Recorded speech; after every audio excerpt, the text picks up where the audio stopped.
Yeah. So.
There we go.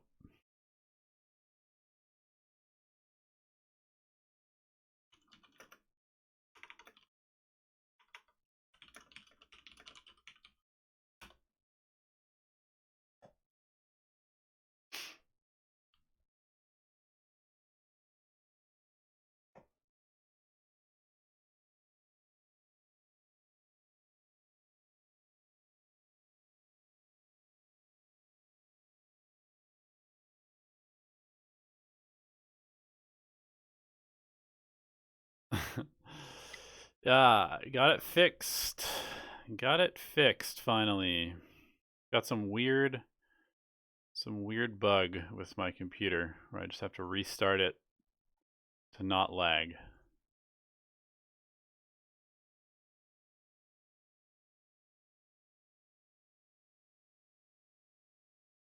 Don't know why it's happening, but it is.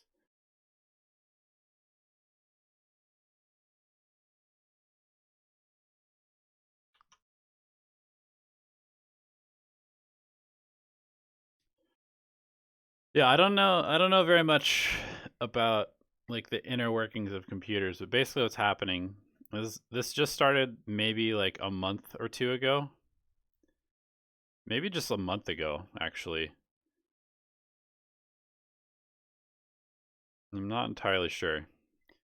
But essentially what's happening is I normally never turn off my computer. I just sleep it at night because I don't want to have to start it up from completely off every morning. And ever since about a month ago, now when I unsleep the computer and then I go into like a game like Dota, for example, it's like super laggy. And my FPS is still over 100. My ping is like 17. So very good ping, very good FPS, but it's still super laggy. And so nothing's indicating that there's anything wrong with my connection or my GPU or anything like that, but it's just laggy. And so it's like that in Dota, it's like that in Valorant, it's like that in basically any high intensity graphics thing. And then today was the first time that I've tried to just start streaming without fixing that because I just wanted to get right into it. And I just slept the computer last night instead of shutting it off. And so now it appears to affect my stream as well, or my stream lags if I sleep my computer instead of shutting it off all the way. So I don't know what the hell is going on because my internet's fine, my upload download's fine, everything seems fine except for if the computer doesn't shut down all the way, then it lags video stuff. Temperature issues? Huh. But why would that be instantly fixed? Yeah. Why would it be instantly fixed if I just restart the computer? Like literally instantly fixed. It's never not been fixed. If it comes out of sleep, it does this. If it comes out of just like a regular restart, it doesn't do it. So there's something going on in the process of going to sleep and waking back up that's fucked on my computer, and I don't know what that is. Fixed? It's fixed until I sleep the computer again. So if I just turn off the computer every night, I'll never have the problem. If I sleep the computer, I will have the problem. It's like super black and white. Just blow on it. That's definitely the case.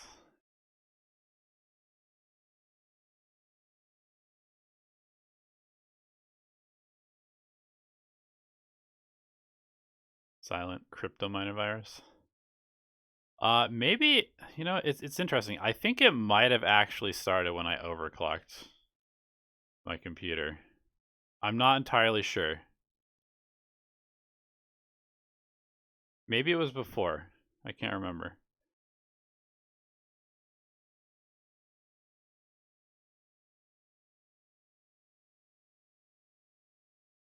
I'm really not sure. Anyway, it's annoying. It's fixable, but it's annoying.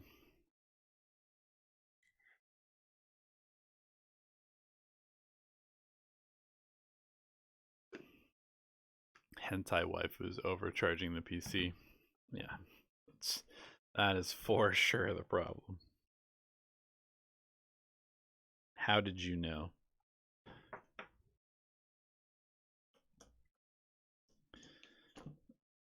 Alright, give me a sec, boys.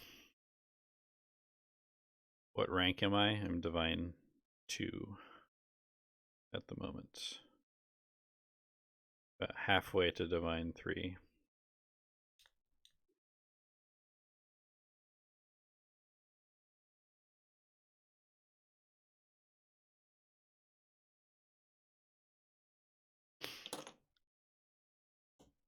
Where is this?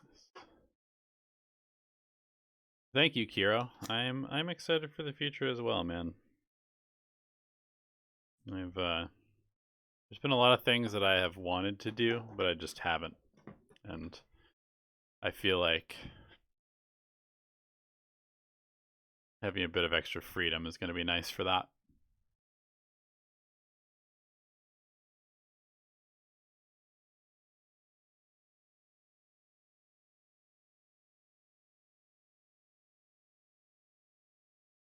Is Wyvern offlane viable as an initiator? I don't see why not. It's a pretty all-in commitment. You know, if you compare something like Wyvern, who has, what is it, like a 60 or 80 second cooldown on ultimate, and the only way you start fights is by using that super long cooldown, it's a little bit different than using like a 10-second cooldown Centaur Stomp to initiate.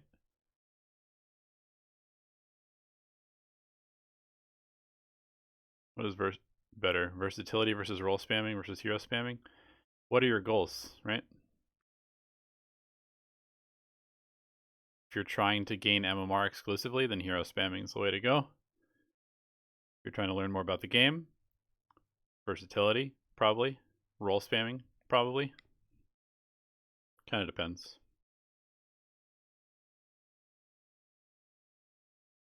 Okay, so let's swap it over to the Dotes. Here we go. This is a game called Dota 2 that we're going to look at some replays for.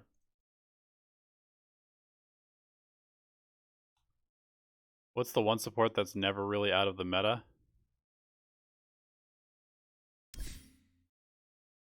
I mean, the easiest one would be Wisp.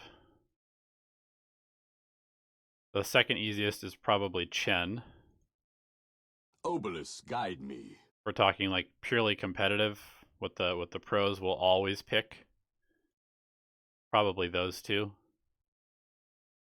Followed by something like Lich, Ogre,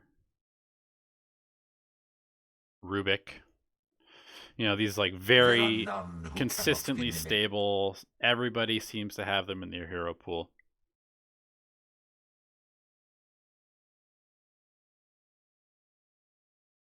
That kind of stuff.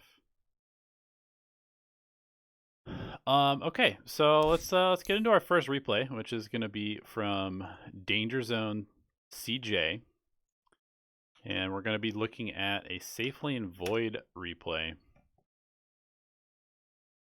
Safe Lane Void.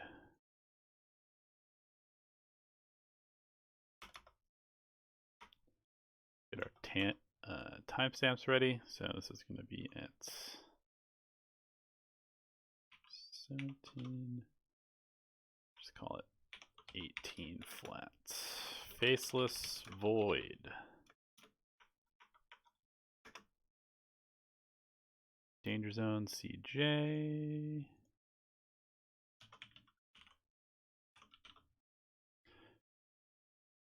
And he writes, Safely Void, enemy started deathballing pretty early. Would really like to know what I could have done as a carry to win this game. Thought my team did well, regardless of them being tilted. Think I made some bad decisions with TPs, but would like to know your thoughts. Alrighty.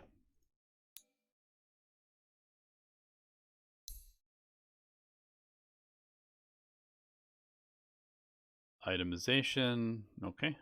Let's look at real quick. When was the BKB bot? 26 minutes. Probably right there is the issue, but we'll see.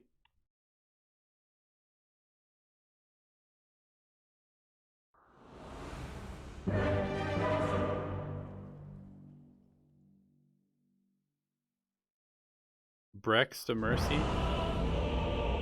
You gotta look beyond KDA, man. Just, you know, are you killing a support on 11 times, or are you killing their carry and getting towers after killing them? If you're just killing people for the sake of getting kills and increasing your KDA, you're not actually doing anything to help the game. Why don't I record this stuff and cut the bad parts out? You saying there's any bad parts when I'm streaming? Come on, man. Inform you that this one is in the bag. 30 seconds to battle. Alright, so we're against Beastmaster Coddle. Pretty annoying lane. We've got a Wind Ranger 5, which sucks ass as a support. But that's okay. Time walk first. Alright, right off the bat, you gotta recognize that you're playing against a lane that's pretty annoying to deal with. Beastmaster, good at harassing Coddle, very hard to catch. They're just gonna be hitting you constantly, so if you block the wave, which I don't know if this was you or your Wind Ranger that blocked the wave. Looks like it was your Wind Ranger. So this guy ruined your lane, straight up. Your Wind Ranger ruined your lane at level 1, which is really unfortunate because you're a hero that requires a good start to your game if you're against a fast-paced tempo lineup. So, unfortunately, this is one of those situations where the game was made instantly harder by your support, and there's nothing you can do about it. No. That being said, the next thing that you need to do is you need to pull the lane back. So right here, I would highly recommend just like right-clicking the creeps, pushing the wave out, and now you need to get ready to pull the hard camp. Let me turn down this audio. So right now is when you need to be pulling the hard camp. This wave needs to be pushed up farther, and you need to be pulling this down to reset the equilibrium. And you can do that yourself. You can support yourself. If they're going to push it back into you, that's also fine. Looks like they're going to do that. But yeah, basically, I mean, this is one of those lanes where you just have to support yourself, because this Wind Ranger is straight up not playing support. He's just playing, I don't even know what he's playing. He's not playing support, that's for sure. But luckily, you can deal with it.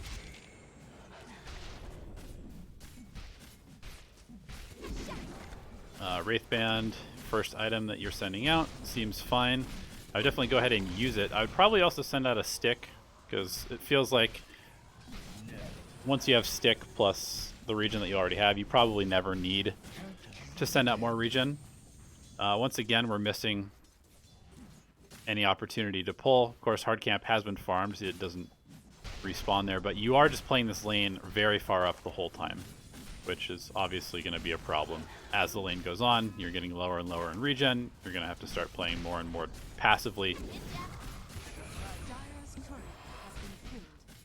And so you need to start trying to focus on getting the lane back towards your tower.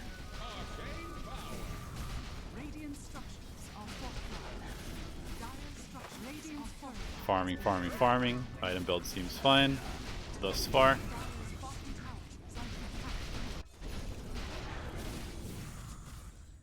One thing that I really like to talk about basically every single game is just figuring out, like, at what point are you a relevant hero in the game? And that is going to depend on the heroes that you're playing with and just sort of the heroes that you're playing against.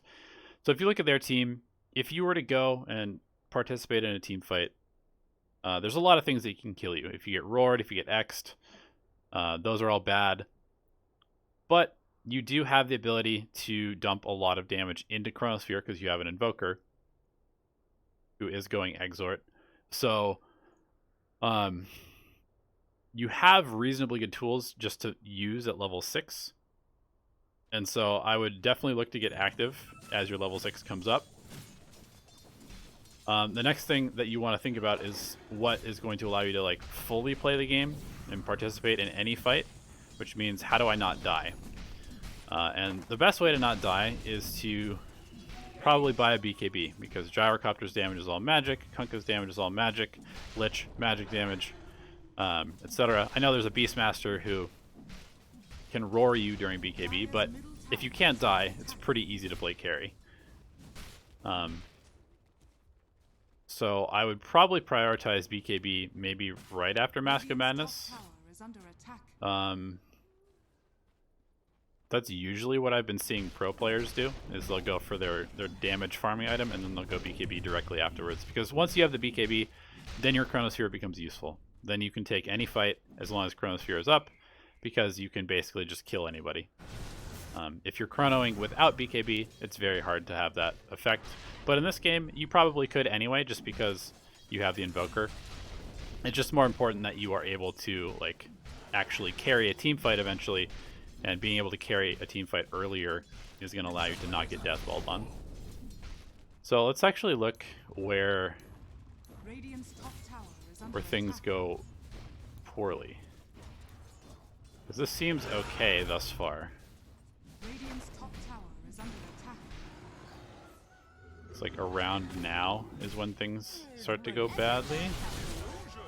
And the first dip in the Dota Plus win rate graph comes from this play, which is you trying to pressure this guy.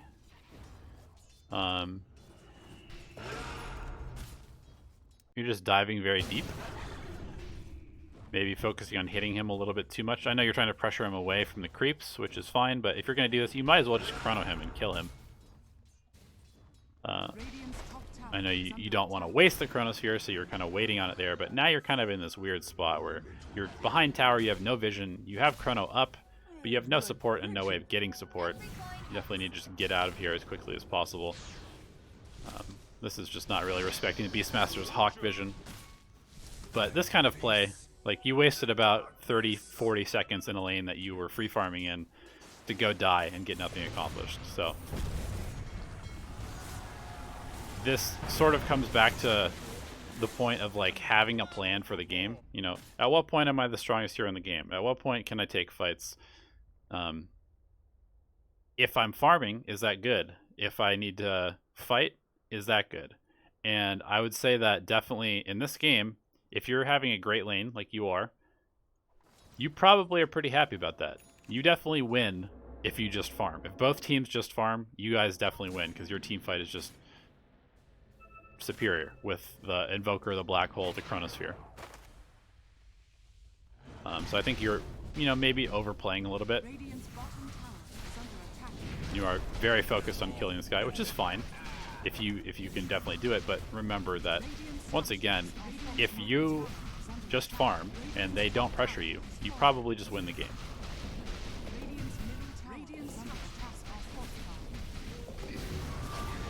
Also, when you think about like the uses of your Chronosphere, so we killed the Beastmaster, right? But do we actually get anything out of it? We kind of just like killed him, got a little bit of extra experience, and then we almost allowed the game to be easier for the other team because our Chronosphere was on cooldown for 2 minutes. So if you think about like the most important kills in this game, because this spell it's so powerful that it's really important that good things happen after it's used. So if you are going to kill the Beastmaster, you probably also want to take his tower. And if you're not going to be able to take his tower afterwards because you don't have backup, you don't have the damage to take the tower, then maybe it's not even good to use the Chronosphere. What if you instead had just left your bottom lane, said, hey, Wind Ranger, you can have bottom lane, and you go top, and you gank this Gyrocopter, who's also having a very good game. Notice how he's coming to the bottom lane now to pressure you. This is the correct move by a carry. But if you had done this instead, if you'd gone to his lane and killed him, then with the help of your Enigma and the Eidolons and your pretty strong offlaner, maybe you just take this tower. And so in addition to killing their carry with your Chronosphere, you've also taken their tower, and you've moved yourself to the side of the map that you should be playing anyway, which is the enemy jungle. So 3 good things would happen from that rotation, as opposed to just killing an offlaner who doesn't really matter that much in the grand scheme of things, and keeping yourself stuck in this bottom lane, which is going to be punished, as we see here, by the enemy carry doing essentially the same move, but in reverse. So this move right here by the Gyrocopter is like the exact example of what you should be doing as a carry that you just didn't do. You know, fairly high cooldown ultimate. He moves to the lane, uses the ultimate, kills you, takes your tower, and now has way more space to farm. So let's just even look at this in terms of the net worth. Player net worth at 10 minutes, you and the Drow are pretty even. You kill the Beastmaster, you get a lead on the Gyro briefly. Gyro comes to your lane, kills you, takes your tower. Now he's like 700 to 1,000 net worth higher than you. Okay? So this is the difference. And if we just look at the Gyrocopter, sure enough, he maintains pretty much that lead and accelerates throughout the rest of the game, whereas you are just kind of playing catch up the whole time. And you do a decent job of farming and trying to catch up, but it's like I couldn't have asked for a better example to illustrate the point, which is just that if you have a power spike as a carry, it very much benefits you to go pressure the other carry and push them out of the lane.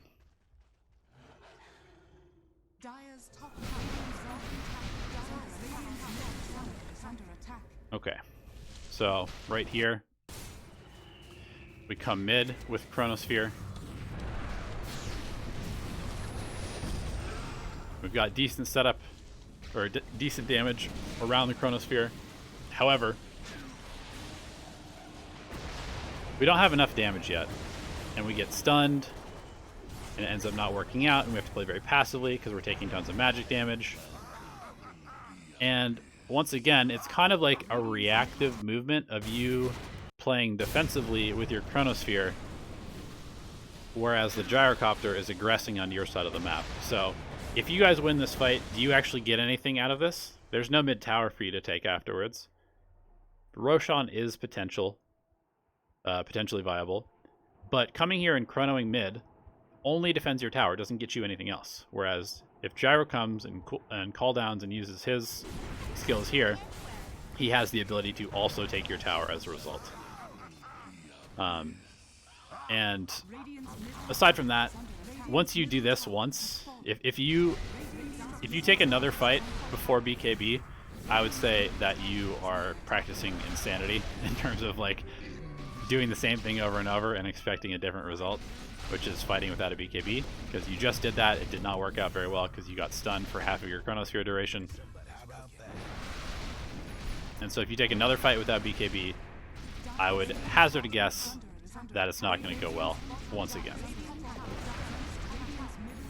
Where you are farming, I want to give you credit, is good. I like that you're playing top side of the map. You've basically just been playing top side of the map since you moved up here initially. This TP, I'm not the biggest fan of, because it looks like, I mean, you're on this side of the map already, and you're TPing back to this side of the map, specifically for the purpose of coming to this fight. Which, once again, if you take this fight and win, does it accomplish anything? Do you get anything? Maybe you get Roche. If you guys are ready to take Roche afterwards, maybe this is a good fight. But I kind of feel like if you just TP to the bottom side of the map and then just push this out, then you're playing carry correctly. Which is, you've already dragged the whole enemy team to the top side of the map, and then you just continue farming on the bottom side of the map. So once again, there's a chronosphere that's used, but nothing else has been accomplished from it. You haven't actually progressed the game in any meaningful way towards winning. You've just used chronosphere to get a kill. And that's the big difference, honestly, that I see in this game between winning and losing, is that you're not getting anything accomplished with the chronospheres other than just killing them.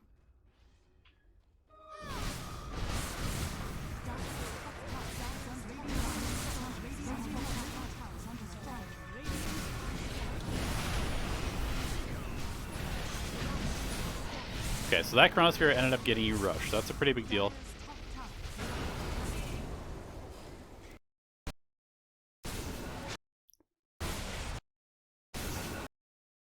However,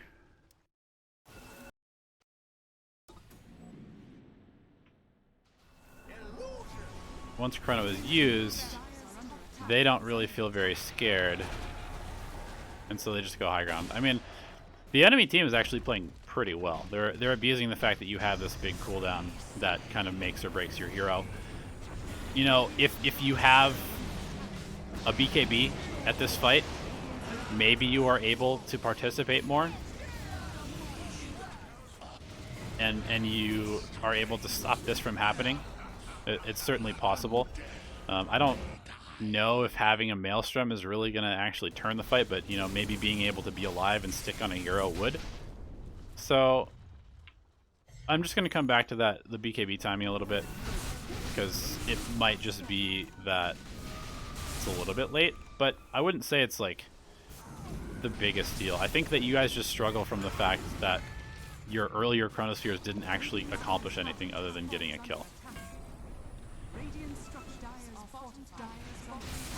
I think that's pretty much straightforward, actually. And yeah, Dan Blackadder raises an interesting question, which is that if you have Mask of Madness, do you actually need the Maelstrom? And I would say probably not, just because, like, they do the same thing. Mask of Madness is a farming item. It also increases your damage in Chronosphere, but so does Maelstrom.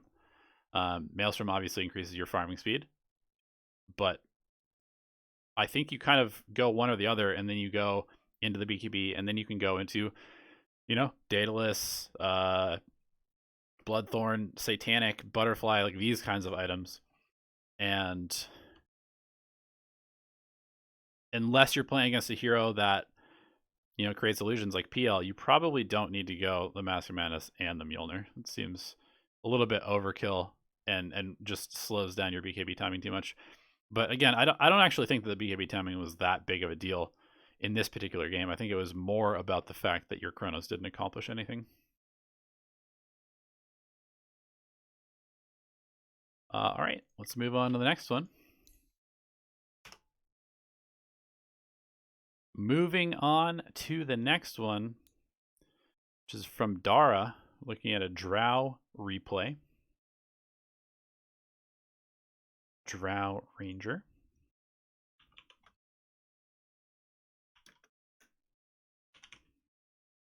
Oops.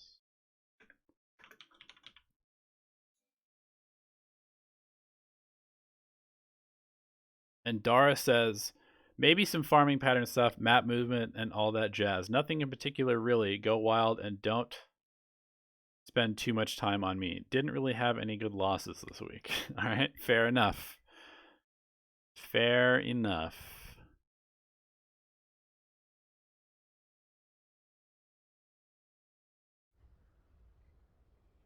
Time to put this thing in the bag and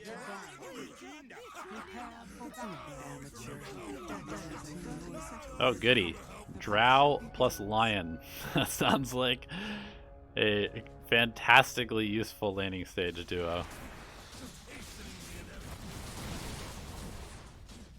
But let's see. You want to look mostly farming pattern, map movement stuff. Okay, so let's just kind of speed through the laning stage. I feel like this is not the easiest laning stage I've ever seen.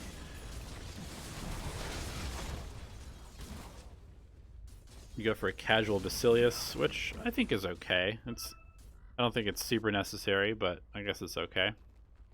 I feel like you could probably go stick instead, and you'd probably get the same amount of benefit.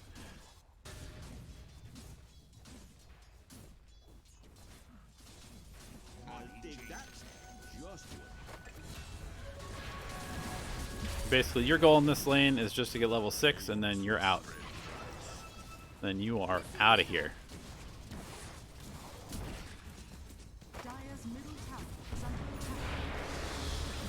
Alright, get a kill. Cool. Good stuff. I'd probably push this out and say, alright, Lion, lane is yours.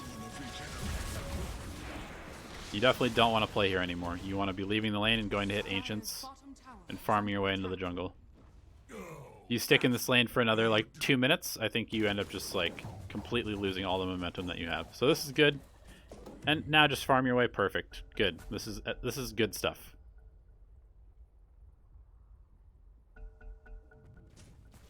Radiant's top tower is under attack. A little curious what's going on here. I suppose that's fine. I will say that you didn't pick up the outpost even though you were right next to it. So that's a little bit of an oversight. You probably had the opportunity to help get bounties and get the outpost. So definitely think about that. Farming Ancients, obviously very good. Farming here.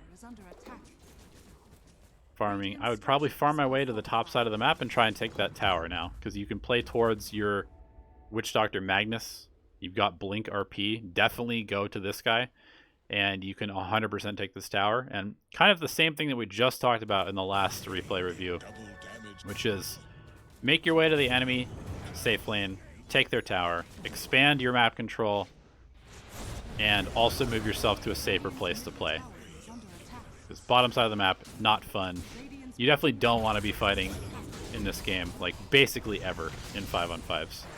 So that whole playing around mid, that was trash. But luckily, you can avoid that by just going top and forcing them to play there instead. I think that until you get, once again, BKB, you probably just do not want to play 5-on-5s, period, in this.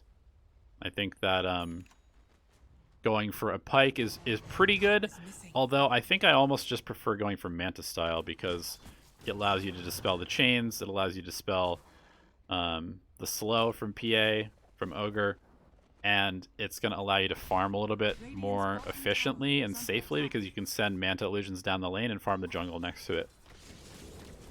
Dragonlance, Hurricane Pike, it's just like not that good of an item, you know? At the end of the day, if Ember Spirit jumps on you and you pike him away, then he's just going to jump on you again, right?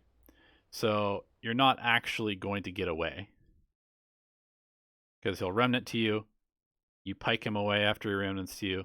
Then he just remnants to you again, and then you have no pike. PA, same kind of thing. He slows you, runs at you, you pike him away, he blinks on you. So I kind of just feel like Manta style is just better in almost every scenario. You can't force staff yourself out of Mars ult. And basically everything that they have that makes you controlled can be dispelled by Manta style. So I definitely like the idea of going Manta instead of the Dragonlance Hurricane Pike.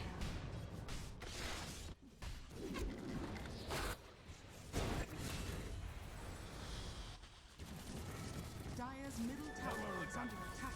Dire's middle tower is under attack. Radiant's middle tower is under attack. So we took top. I like that.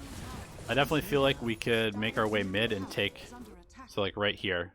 Why not just pressure the mid tower instead of farming the closest camp to our base? I feel like once you've gotten this top tower, you might as well just collapse in towards mid instead of basically just giving up all the map control that you just got in favor of farming super safe farm. And here I would have to say that your hesitance to come to this fight earlier is probably almost entirely because you want Dragonlance instead of some defensive item like a Manta, or even just like straight up a Force Staff. If you're committed to going this Hurricane Pike, I would almost prefer to just go Force Staff first because the mobility is more important on Drow than the extra little bit of attack range and damage. Radiant's middle tower is under attack. Dire's middle tower. Okay, so we forced Ogre bottom. Is under attack. The mid tower has gone down eventually. Farming Ancients, good stuff. I really do feel like this is gonna come down to the fact that you haven't bought a BKB yet. Because at some point, you guys need to make sure that you can just force the game to your tempo instead of playing reactively. And so here's a big fight. You guys come to it. It's going well. You kill them all. Cool, nice, good. Run up the lanes, take the towers. We get bottom tower, kill PA. This is good. Take this tower. We back up, hit more creeps. Dire's middle tower. Do we have RP? 22 seconds. I would definitely like to see us starting to move towards the top side of the map. Control Roche, get Roche, look to end the game. Because I feel like you're pretty strong at this point. And you can just look to end the game. Okay. Let's talk about this for a sec. So you are going for a Silver Edge to break the Mars and the PA. But I mean, I guess it's fine. I guess it's fine. But at the same time, why not just buy like raw damage?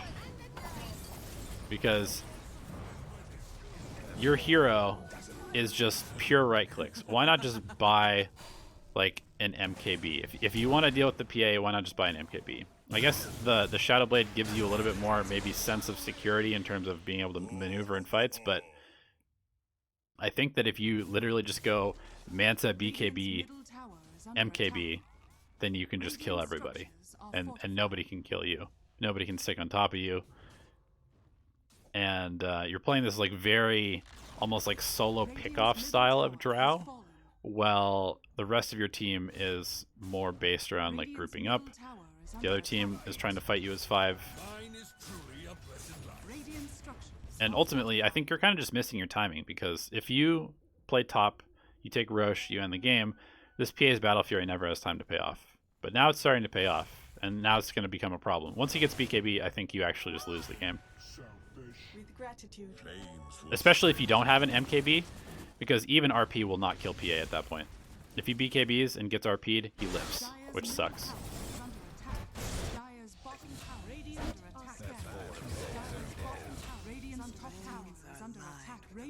But yeah, this is very just kind of like solo pickoff style.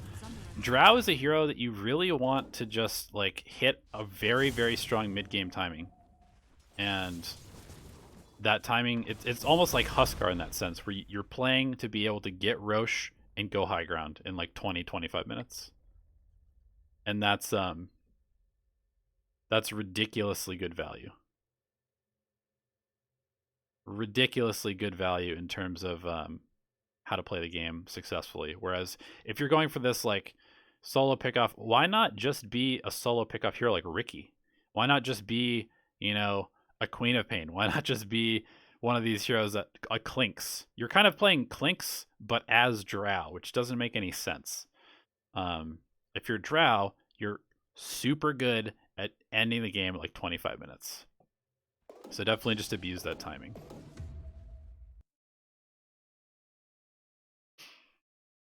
All right, let's move on to the next one, which is from pfcSilence. We're gonna look at Monkey King. Started strong but fell off. Tips to help me finish earlier. Well, isn't Drow supposed to not get jumped? I feel like Drow getting jumped is like kind of inevitable. The way that I look at Drow is that you are a hero that is basically scared of everybody until you do too much damage to where they have to be scared of you. So everybody's going to run at you until you do too much damage and they have to run away from you. And like there's like a very, very specific line where Drow hits like this specific timing in the game, and it is going to vary depending on the heroes that you're playing against and the items that you go. But in the early game, everybody runs a Drow, and you can't do anything to stop them. And then once you get, maybe level 2 ultimate, and you get the one thing that's going to stop a stun from keeping you in place to be able to be run at, once you get the mobility item that's going to allow you to position yourself correctly, then all you have to do is just use your damage as like a wall between you and the other team.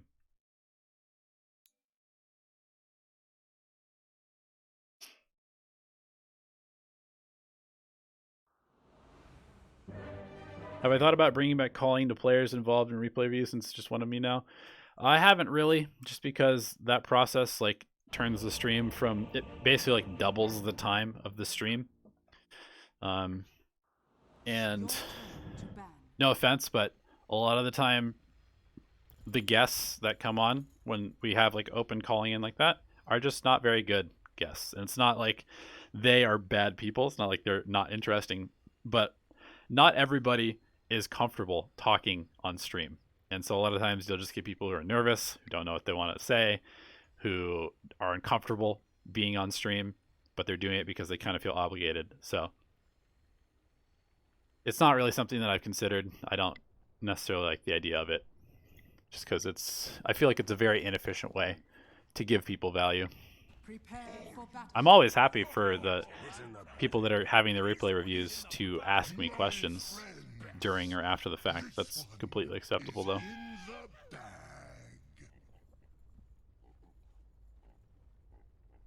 Okay, so this was Monkey King hoping for a better start. Interesting that you're going for boots first. I don't know how I feel about that. I think you're already faster than Zeus. And if you just go for like Quelling Blade plus an Orb of Venom, you can probably run him down. Orb of Venom is definitely your play here. And Stick also potentially. So I would say you go, let's see, with your 600 gold, you go Quelling Blade for 150, you go Stick for 200, so it's 350. You don't have enough for an Uv, so you probably just buy a couple of branches like this, and then you save the rest and send out Uv Salve with your first little bit of gold, like the gold from the creep wave and the bounties. And then,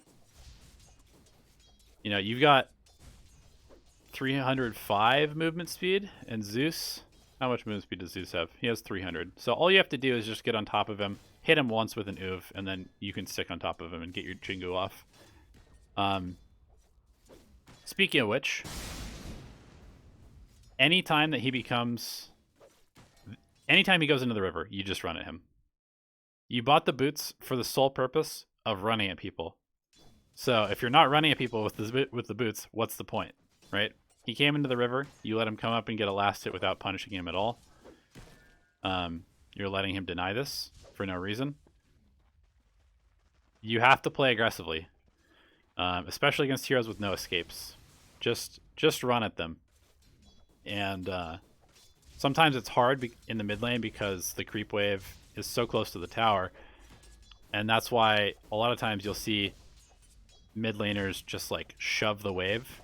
Just auto attack your creeps. Zeus is going to push the wave with Arc Lightning, so you could also play for like the second wave maybe, let him push the first into you, and then finish off your wave very quickly, and then your wave will push back into him, and you can dive him under tower, that kind of stuff. So I kind of feel like you need to, just body him. This is better. He should never be able to get close to this creep wave. He shouldn't even be able to do this. I feel like you're coming back to the creeps too fast. You need to put your body in between him and the creeps that he's trying to Arc Lightning, and just make sure that he's not allowed to just spam you out like this. First blood. Have I got juice on the chins? And realistically, it's not like it's unsafe, because nobody's going to rotate it 2 minutes into the game. And if they do, they're probably throwing their other lanes, which means that you're winning the game. But I think that the biggest problem here is that you, number one, don't have a Quelling Blade to last hit better. Number two, you don't have Uv to run at the Zeus. Number three, you went for an item that allows you to run at people, but you're not actually using it. So that would be how you start the snowball off better. Let's skip ahead though. Looks like you were able to get a kill early on. Okay, so now we've got a rotation to the bottom side of the map, and you get several kills. I really think that the biggest problem so far is that this guy is not being pressured for picking a hero that is like incredibly greedy in the lane. And he's just been allowed to sit in the lane against a hero who should be able to just force him to run away the whole time. So you're getting farm, you're having a good game, but so is Zeus, and he's not supposed to. And that's a pretty big issue. So run bottom, kill Shadow Demon. Okay, cool. Pressure the Jug. Cool. Now we need to make sure that we actually get something out of this rotation. So tower takes a bunch of damage. That's good.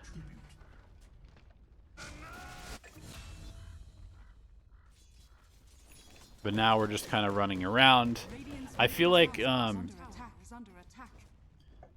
purpose of that rotation was basically just to get kills. It wasn't really with any other thing in mind. And if you're rotating, this is kind of the theme of replay review today, it seems like. If you're rotating, it needs to be for like a real purpose. You need to be trying to actually change the map, change how the game is being played as a result. So we did go bottom. We did kill the Jug. We almost killed the tower, but I think if we just stick down bottom, we actually do kill the tower. And then you can go back mid. Because you kind of just went back mid because you didn't really know what else to do. And as a result, your Lone Druid ended up dying. The Juggernaut got a return kill. And this tower still isn't dead. So this tower could have died about 4 minutes ago.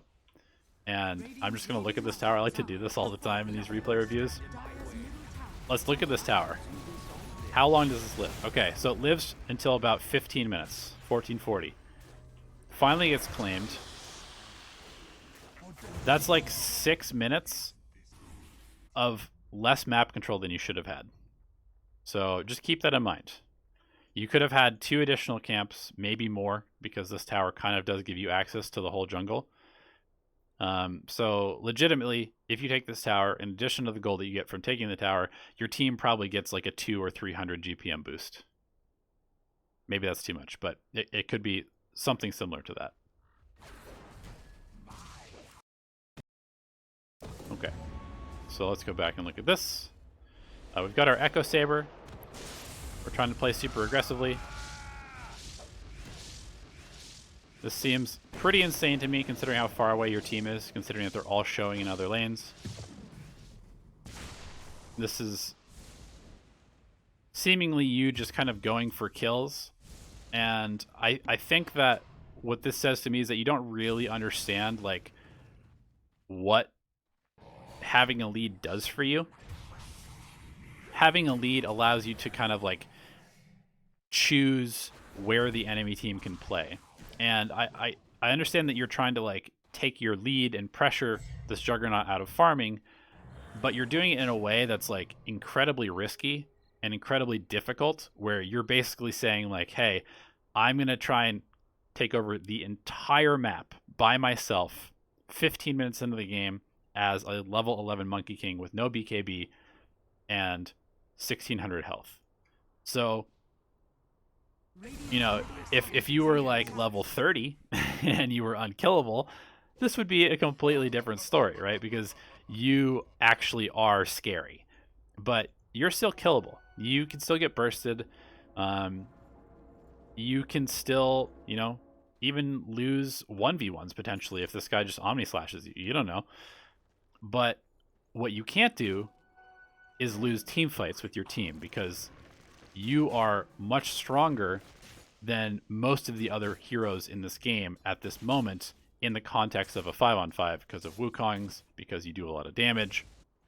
And especially if you have like a save like Dazzle behind you, then how do they stop you from just rampaging in a team fight?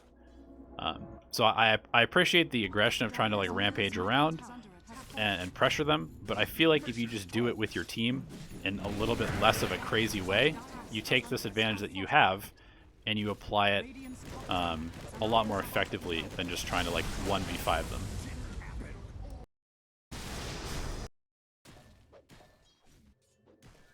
So once again, we're kind of here. We're just sitting on the wave.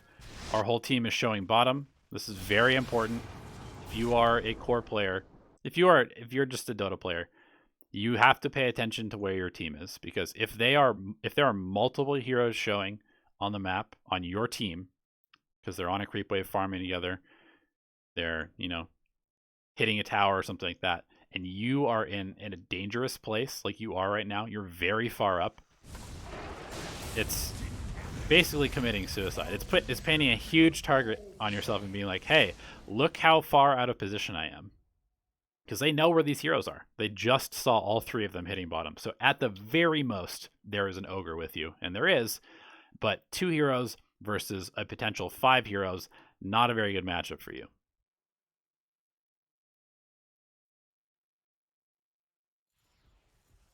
And the next thing I would say, as far as this, is if you're trying to snowball, you need to address the big problem, which is dying. Because when you are snowballing, if you then die, a lot of your momentum goes away. So you've already died once. It's actually been 3 times, but you died once to Zeus. You've just died a second time to Zeus. And you've decided that instead of going for Diffusal Blade, which was your choice after Echo Saber, which doesn't make any sense, by the way, because Echo Saber you get for the slow and the double attack. Diffusal Blade you get for the slow and the ability to stick on people. So you're basically buying 2 items that do the exact same thing. But you switch it up. You're not going to Diffusal Blade anymore.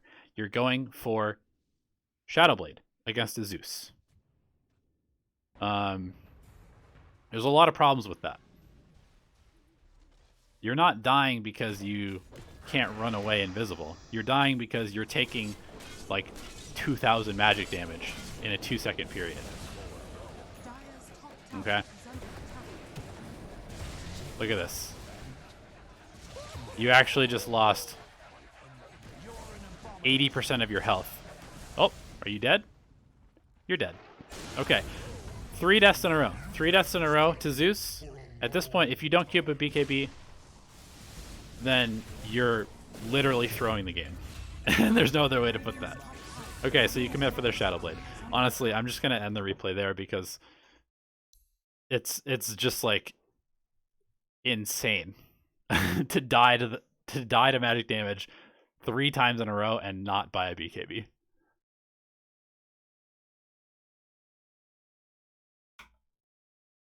Completely insane to do that.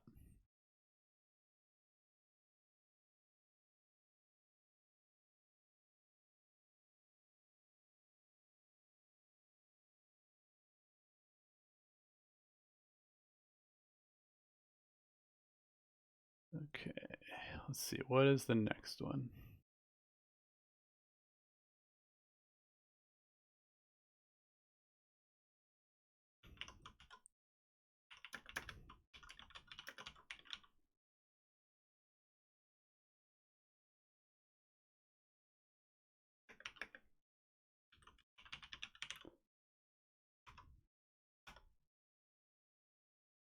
Got Alduin, who is submitting a Sand King replay.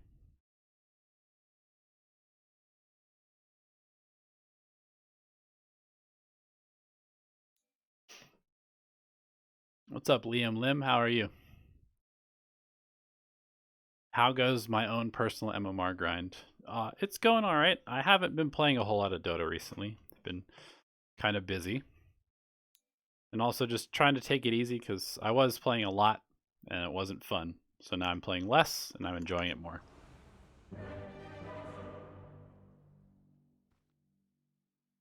I do read chat. Sapir. How do you pronounce your name? Sapir Aude? Maybe? Something like that? Your turn to ban.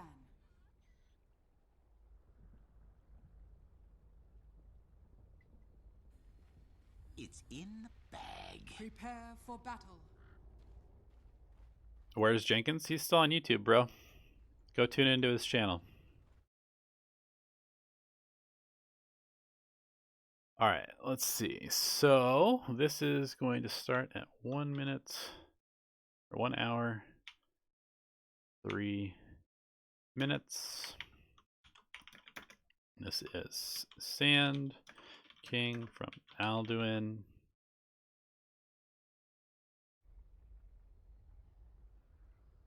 Am I able to life coach somebody? I mean, I don't know. I don't know if I feel like I have mine together enough to do that.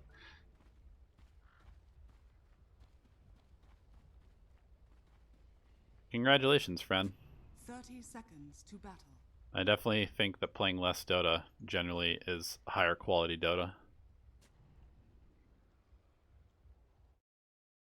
Okay, so let's see. I'm going to pause this for a sec.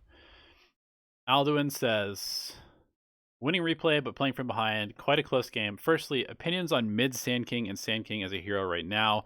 Hero feels a lot better when not buying Veil, in my opinion. Took a break from playing main and been playing dumb shit on 1K Smurf with friends recently, but I'm now back on main, so playing like a bit of an idiot recently. Gone back to my Sand King, my most played hero. Feel pretty comfortable on it. I don't have anything too specific to look at for just flame anything that catches your eyes. Itemization felt a bit weird, however. Stacked armor for TA because she was destroying, and I think I had a little bit I had too little raw HP. Don't think Greaves were good, but the game ended by the time I purchased it. I didn't hit any jungle creeps after stop cutting top lane, so I'm pretty proud as a non-stop habitual jungler. PSA to all noobs, you don't need to jungle ever as an offlaner. However, some fights I took at 24, 29, 36, I blink into silence like noob and panicked because Lotus on wrong key, but still stuff to gain from it. Always looking for two-man burrows, but a lot of early focus on TA, later focus on supports. Okay. Well, let's take a look at it. Starting items seem pretty good.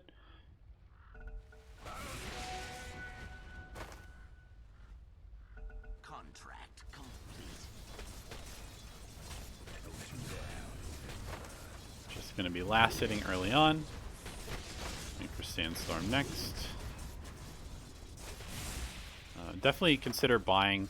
If you're going to go for Sandstorm, I would definitely consider buying some sentries yourself, because this is going to be all about the sentry battle at this point. I also feel like you could consider maybe going for Caustic and pushing the wave, like at least 1 point in Caustic. I'm not entirely sure what people are building on this hero at the moment, but against the melee core, I feel like Caustic is always somewhat valuable, but I could be wrong in that regard. But yeah, you definitely need some more sentries so you can just sandstorm the waves, if that's how you want to play it.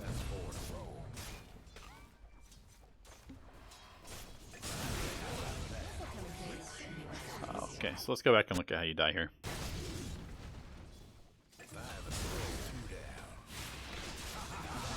Get a kill on Rubik, but die in return. You know, ultimately probably not worth it, but I respect the aggression. You bring back some sentries, so that's good. Excellent stuff. You get the D-ward. Nice. Placing the sentry directly in lane is a little bit greedy. Like, you could just put it in these trees and make it a lot harder for them to D-ward. You still get this whole area D-warded. So just keep that in mind. This is fairly lazy, in my opinion. At this point, definitely consider running through and cutting the wave. I feel like what's stopping you from doing that? You're just kind of sitting here in your sandstorm, letting your catapult die, letting these creeps meet, and now this jug has a great creep wave equilibrium, whereas you could have forced him to tank creeps. So kind of playing very passively. Now, if you're going to allow him to play here, you might as well pull the lane back, but we're not pulling the lane back. So, you know, make a decision. Either push the wave and then cut, or push the wave and then pull. Don't just push the wave and then let the wave reset directly in front of his tower over and over. That's like the worst thing that could happen. To answer your question, mid Sand King sounds pretty bad.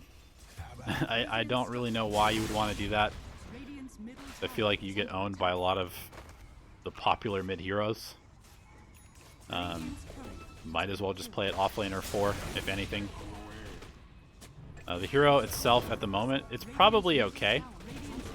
I'm not seeing it played a lot, but it could just be overlooked. I would have to do a little bit of research for you to answer that question in terms of like looking at what the pros are playing right now. I mean, honestly, it seems like a decent hero in terms of its skill set, so I don't see why it would be unplayable. I just think it's probably an offlane /4 for good reason. This is good stuff. Creating lots of pressure, getting lots of farm, cutting the waves. You come back and die. Not sure why you came back and died here. Everything was going well, and then you missed a wave and came back and died. So to me, I just see a little bit of like hesitation as far as like committing to a plan, both in the way that you've played the laning stage early on and then moves like that. Like, just have an idea that you want to execute and execute it. That's my biggest piece of advice to you so far, is don't fall into the trap of just kind of autopiloting decisions. Make sure that this is what I want to do and have a reason to do it, and you're going to find that even if your reasoning is maybe flawed, your commitment to it is going to prove to you whether it's a good idea or not. Whereas right now, it's very hard for you to learn anything from the way you've played this because you've tried to do like 6 different things.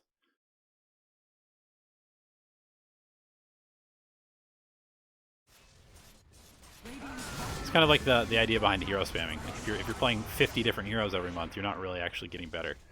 Because you're spending all of your time kind of like relearning how to play the game from a bunch of different perspectives.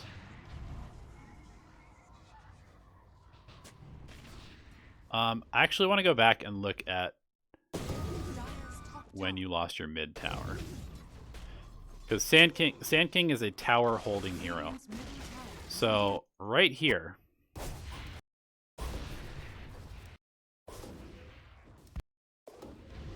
I would say right here is when you consider coming mid. You can hold this tower by yourself. PA can go top or go jungle. Realistically, you're not creating any more pressure on the Juggernaut. You know, he's just going to tank creeps under tower or spin the wave. He's not actually being pressured that much by your efficient farming of pulling waves and sandstorming them. But what is very important is losing this mid tower to TA at less than 10 minutes into the game. So if you come mid and stop this from happening, your PA can just go get the same amount of farm that he's already getting, which is not very much. And you also will maintain control over the map, which is super important. So this is actually probably the biggest mistake that you've made so far, is not saving this tower.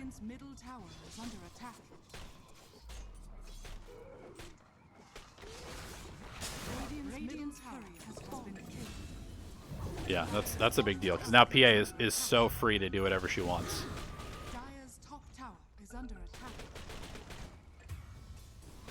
Regarding your comment about Veil, I would agree that it's probably not that great of an item. I think that if you're going to build a Basilius naturally to spam spells in the laning stage, like maybe your Sand King Leshrac, then maybe having the components of a Veil is pretty good. That seems pretty good to me. You know what? I feel like I'm kind of talking from a place of very little education, so I'm going to go ahead and go to Dota 2 Pro Tracker and look up Sand King and just see what people are building at the moment. So not many people are playing it. However, Resolution he's winning with it. Funnick he's winning with it. Cuckoo is as well. And if I look at their build, let me share this actually with you guys so you can see.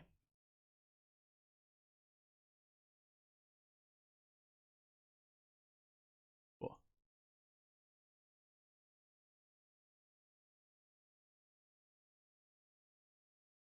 You guys can see this. There we go. Okay, so here's Resolution. He's going Caustic first. Let's see what he's playing against. He's playing against a Ricky. So he is going Caustic first, Caustic Bro Strike. Looks like he's got a Skywrath Mage to lane with him. He's going for Soul Ring, then he's going for Blink, and then he's going for Greaves. Here's another game with Resolution, playing against an anti-mage, playing against a Nature's Prophet. Looks like they swapped lanes. He's going for Burrow into Caustic. He is going for Soul Ring. He's going for Veil. He's going for Blink Dagger. He's going for Bots, Yules. Here is another game from... Who is this one? I think this is Funnick.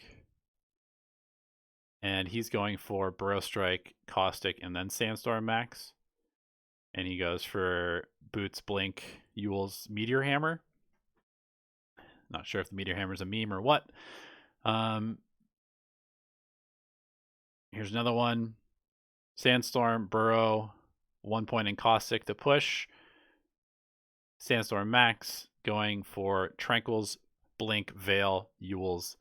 So it does look like all of the top tier players that are playing Sand King, which is not very many at the moment, but all of them are going for Blink Dagger as quickly as possible, which kind of makes sense because we are in a fighting meta where you need to be able to take fights early and often. Sand King still one of the best initiators with Burrow Strike and a Blink Dagger. So I would say definitely consider maybe getting that early Blink. I don't know if you did or not. Let's look at your actual itemization in this game. You do have a Blink. When did you get it? You got it as your first big item after Boots. So you go for Arcanes, into Blink, into Lotus, into Blade Mail.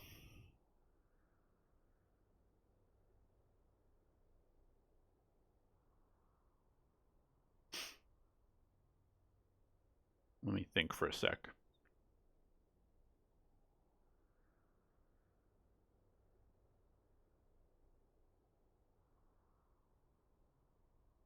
I guess the first thing I would say is your job is not really to be a tank in this game. So the Lotus Orb, you're like itemizing all this physical damage to stop TA from blowing you up, but I don't really feel like TA should ever be blowing you up because it's not really your job to jump in, stun, and then stand there.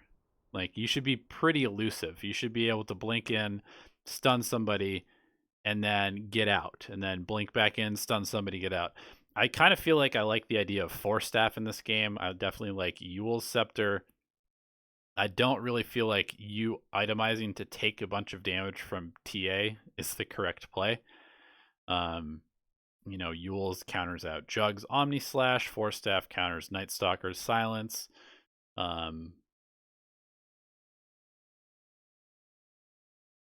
You guys have plenty of damage between PA and Ricky.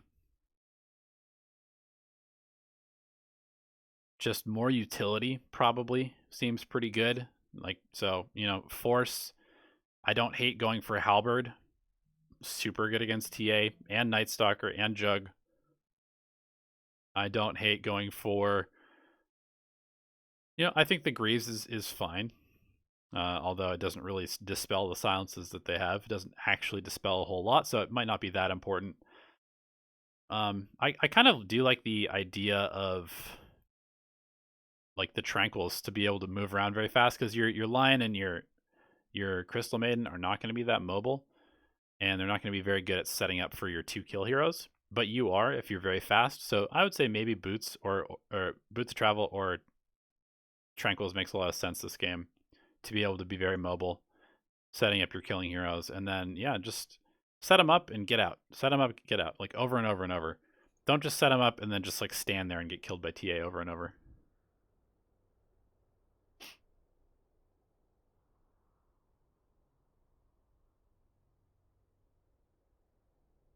That seems like maybe the incorrect approach. Let's go ahead and look at a team fight, just kind of in the mid game.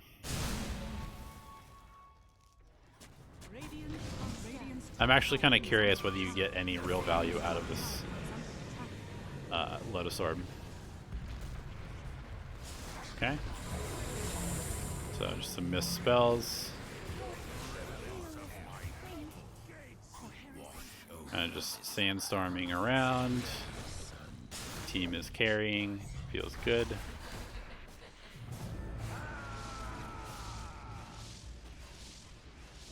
Re-engage. Blink. Blink. Blink. Stun.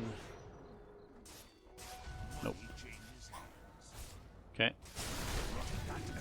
I actually kind of like Aghanim Scepter too this game. I don't really feel like there's any value in the Lotus Orb. I'm going to be perfectly honest. Does not seem like a game where I feel like I have to buy a Lotus to be able to play. I really like Halberd. That makes a lot of sense to me. Veil doesn't make any sense this game because you don't have any magic damage from your other two cores. But I will say, having an Ags being able to stun from like super far away into the Night Stalker Silence could be really valuable, because if you're trying to like blink in to stun and you're constantly blinking into the Night Stalker, then you might not be able to blink stun. So Aghanim's kind of fixes that problem. So I would definitely consider that this game. All right, here's the last team fight we're gonna look at.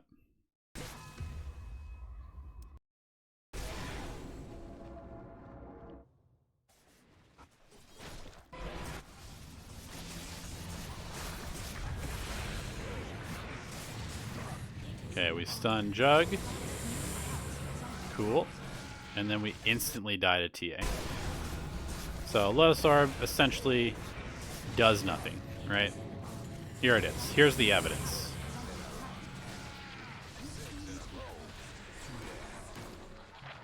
We couldn't help the Riki because we didn't have Force Staff. We couldn't help ourselves because we have a Lotus Orb. So I definitely think prioritize mobility in this game. Prioritize actually fixing the problem of allowing these heroes that right-click only to attack. So Halberd, Yule's Force, Aghanim Scepter are your items to consider in this one. That's what I would say. That is what I would say. All right. I think that's going to be it for the replays for today. I want to stream a few games, get on with content creation. I have a video to finish making today that I have scripted and ready to record. So that's going to be it for the Patreon replays for now. To answer your questions, chat, why don't I join Game Leap and make vids there? Because I don't want to have somebody be my boss. That was one of the reasons that I initially left Game Leap in the first place. If you look way back, way back, like 3 years ago, you'll see that I was on Game Leap. I was curating their content, much like Speed is now. I was making videos for Game Leap. So, been there, done that. Don't want to do it again. Nothing against them in particular. Just definitely not something that I want to do.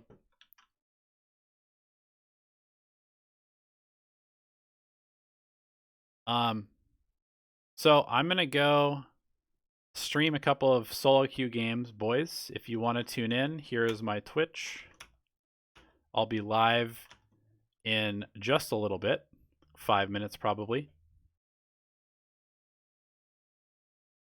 And I'll see you there.